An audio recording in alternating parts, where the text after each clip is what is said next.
Good morning, everybody. Let's take a glance at the Mediterranean as well. Very interesting previous speeches, I should say. I'm here to talk about our own experience, our own story. The main subject of today's presentation is sustainable tourist mobility as a driver of economic growth. We are still growing as a tourist destination in this respect. Limassol, a couple of decades ago, was a sleepy fishing village. Okay, very slow pace, very relaxing. The British liked it for their holidays because it used to be a British colony. So we had lots of British holiday makers that preferred the area. And then progress and development started, and it grew into an international business center, attracting business people from all over the world. Europe, Russia, a lot of German shipping companies have established their headquarters in Limassol, in small Limassol. Cosmopolitan tourist destination. We have a number of beach hotels, brands like Le Méridien, Four Seasons, Crown Plaza, right on the beach, beautiful beaches, and as an industrial hub as well.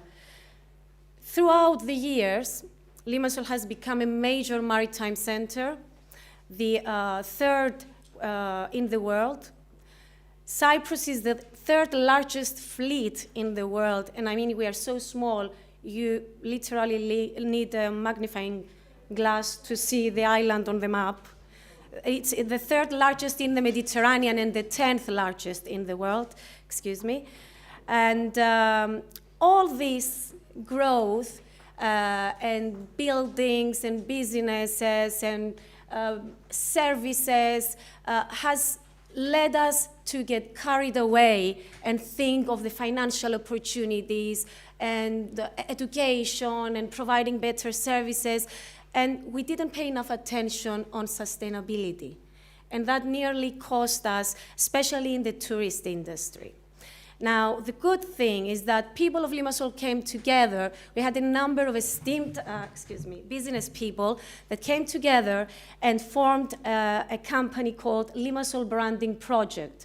They have tried to rediscover the DNA of this place and rebrand it in the world, because it was completely changing. This effort was supported by the Limassol Tourist Board, which took a step back to consider sustainability and actually make a SWOT analysis and think of the next steps on this.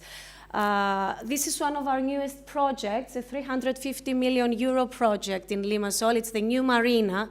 Let me just make a note that in 2013, March 2013, we had the first deposits haircut in Cyprus, which was a shock, not just to Cyprus and all the business people that had invested money in Cyprus, but internationally. It was the first time deposits were ever suffering a haircut. And we were very worried about what's going to happen. You know, we were depending on international investments to grow, to keep growing. Still, the marina finished. After the haircut, we had investors that stayed there and made new investments and new plan, and they are still doing so. So we went through the turbulence of 2013 and has successfully survived. Now, as I said, all this makes you think of the need to be sustainable, to cater not just for the tourists that come here right now and for the host community, Limassol itself, the people of Limassol, but also for the future tourists, to make sure that the environment is not destroyed, the air is clean, there are no traffic jams, to maintain a good quality of life for the people that live there. So caring for the future, protecting the future became one of our priorities. Now, we all know that fuel-based urban motorized transport modes and systems are contributing to environmental pollution, not just CO2, but noise pollution, land take for parking, congestions, increased travel time, accidents, limitation of access to places of interest. If it's 10 kilometers away and it takes you 40 minutes to get there, then your experience is spoiled. Decrease in quality of life and amenity values for inhabitants, decreased attractiveness for tourists in the long run, reduced livability of cities and hindered cities' potential to reach environmental goals and become better in this respect. Now, it's not just a philosophical issue or a general issue. This concerns each and every business in Limassol. So what are the consequences for these businesses? If the employees have a certain cost to travel in their own car and pay for parking to go to work, that cost is part of the amount they receive in their payment. So we have high staff costs, expensive and complex delivery systems. Existing transport systems in cities negatively influence businesses and their activities, and there are a number of other negative implications we're going to see later on. Now, sustainability is becoming an opportunity for destinations. We know that 30%, more than 30% of Germans appreciate sustainability when they are choosing their holiday destination. That can be a real opportunity for destinations to work on, improve, and develop it as a unique selling point. We have a long way to get there, but we are doing well. So the destination becomes more attractive when it's sustainable. The truth about Limassol was that about 5 years ago, before sustainability in mobility was an issue, we were talking about a place where everybody owned a car. You are 18, you got your car. Nobody was using the public transport system. Bicycle was just for kids. You know, nobody was riding a bicycle. It was really far from being sustainable in the sector of mobility. What we did was we searched for European funding in this field. And knowing that we had all this financial turbulence in Cyprus in the last few years, we took it for granted that we wouldn't have grants to use in this sector. But we managed to get European funding, and I must say that in 3 years' time, we have had a tremendous success. Now, if you walk in Limassol, you will see hundreds of bicycles coming and going. The excuse was always the weather. It's very hot, you know, Mediterranean weather. So the excuse was, I can't get my bicycle, then I sweat, I cannot go to the office like this. There was always an excuse. Now it's a trend. It's very fashionable to ride your bicycle. You can see cars having the bike ramps at the back. Everybody's interested in cycling. Walking, hiking is increasingly attractive to locals and tourists. And the public transport system is improving and is, for the first time in 50 years, it's interesting for people to use it, to go shopping, to go to work, for the students to go to school, etc. Now, what we have discovered in our experience is that when the planning for mobility solutions is made, nobody considers the tourist.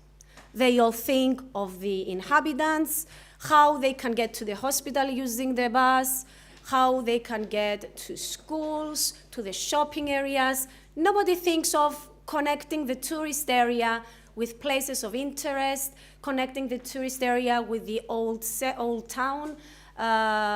So that's something we had to visit for the first time. We had to go and find every authority and make them think of tourists as well and include them in their planning.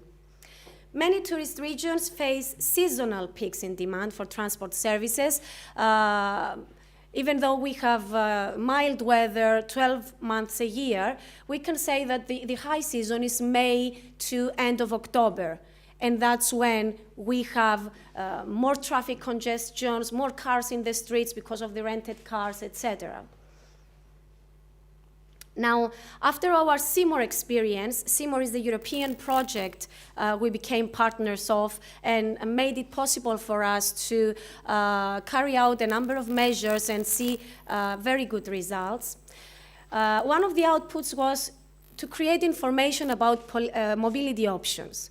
So we've made our lobbying and we've tried to convince everybody to improve the services. Then we had to inform tourists especially.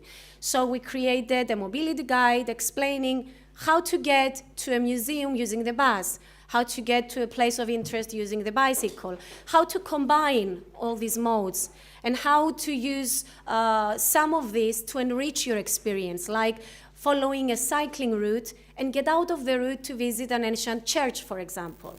We have tried to make it not only a mobility experience, but a tourist experience as well, based on these sustainable mobility modes. Videos, applications, everything became useful in making people aware of the available sustainable mobility modes. Communication and awareness campaigns. Instead of advertising, we have used role models, well-known artists, models, actors, to promote the use of the bus. I use the bus to get to the theater. That was the idea. Rather than advertising, it's good to use the bus because you save money, etc. So this worked really well and created an interest for the general public, the local public especially. Data collection among tourists. This is very important to know where you are and how you can become better, because you cannot realize the tourist experience and the barriers they face unless you talk to them. Completion of infrastructure gaps. We had to complete cycling paths, create new ones, create cycling lanes, walking paths, invest in infrastructure. Tourism and mobility product development. We created a program called Experience Limassol. The idea was to have an itinerary of what to do every day at very low cost using the sustainable mobility modes. So you could on Monday plan a visit to a nearby village using the rural bus for €3 to come and go from the tourist area. So that was an option. Or you could join an excursion, a bicycle excursion with a guide for €45, including bike, helmet, and guide, to take a 6-hour excursion and go and visit a number of sites in the area. So we made this itinerary to help people put these modes into their planning and enrich their holiday, spending very few euros, enrich their holiday and leave the place with the most favorable experiences to take with them. Establishment of cooperation between the transport and tourist sectors. Two very different sectors. There was no communication between them at all. It was a real challenge to get them to exchange communication. For the transport companies, it helped them make their service better. Therefore, it helped them increase their profits because the service was more user-friendly, more people were using it. That increased their business, and they were very happy. It pleased the hoteliers and everybody in the tourist industry because it provided a very economic option to their tourists.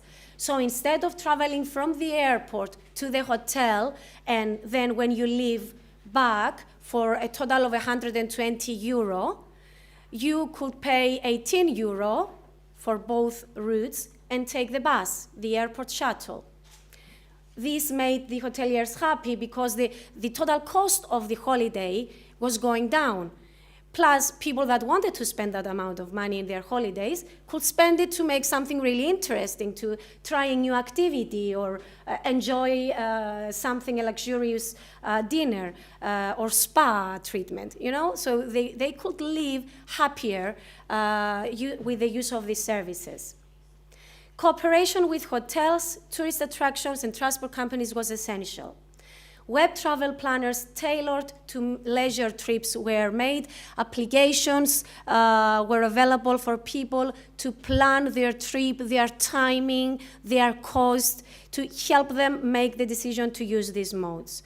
Audio guide apps became available to make bus routes more interesting. As I said, the buses were not so interesting for people to use. Actually, they were a bit disappointing because nobody was interested, they were never on time, you were waiting for the bus, not knowing when the bus is coming. It was like a forgotten service sponsored by the government to be there. But now that is changing. The one bus route that travels in the tourist area back and forth is moving more than 1 million tourists, noting that we have around 300,000 tourists, which is a small number. So at least 3 times that bus route is used by each traveler on average. Now, throughout our experience, we have found out that having integrated tourism mobility information is essential. And it's very high in demand as well. I must say that the Sustainable Mobility Guide we have produced, both the printed and electronic version, were the top requested material we had as a tourist board. Not even the general tourist guide was so popular as this Sustainable Mobility Guide, because it was really practical, and everybody was interested to have one with them. Establishing cooperation between tourism and mobility sectors, it takes a lot of time, not a lot of money. It's a big challenge to get 2 different sectors to start working with each other, but once it's achieved, and it took me a year to get there, once it's achieved, it's a very big thing. You can make wonderful progress if you have both sectors willingly work together towards the same aim. So win-win situations are the key to establish solid and long-lasting partnerships. One of our good business case examples was we used to have the airport shuttle starting from a bus stop in the city, too far away from the tourist area. You had to take a taxi for about 20 euro to get to the bus stop, so it didn't worth it. And we have convinced that private company to make a stop in the tourist area. We have contacted the local authorities, took the necessary license from the Ministry of Communications and Works. We provided the shelter for the bus stop. We made it easy for them. So the bus that leaves the city makes a stop in the tourist area and goes to the airport. No major changes. I think it's a 5-minute longer route because of that stop. This company was amazed with the increase in the number of passengers they are moving. And this very decision, this very measure made the company profitable. So not only they have decided to maintain the service, but they have decided to establish a similar service for the second airport. So if something is sustainable, it's easy to be maintained and to be strengthened in the future in order to have an improved solution. Tourist travel habits can act as an example to local populations. We always had tourists from Germany and from Scandinavian countries that were very interested in cycling, but they were like, small numbers. Now all this trend, all this fashion took with it the locals as well, and the tourists are encouraged to get into the game once again, and the service companies are becoming better and better because they have a lot of demand. It's the loss of the market. So everything is helping in a circle of providing better sustainable solutions. Many best practices are transferable, and we make it a point to invite the other regions in Cyprus to share our experiences with them and encourage them to adopt some of the measures in their own areas. I would like to thank you very much for your attention. I'll give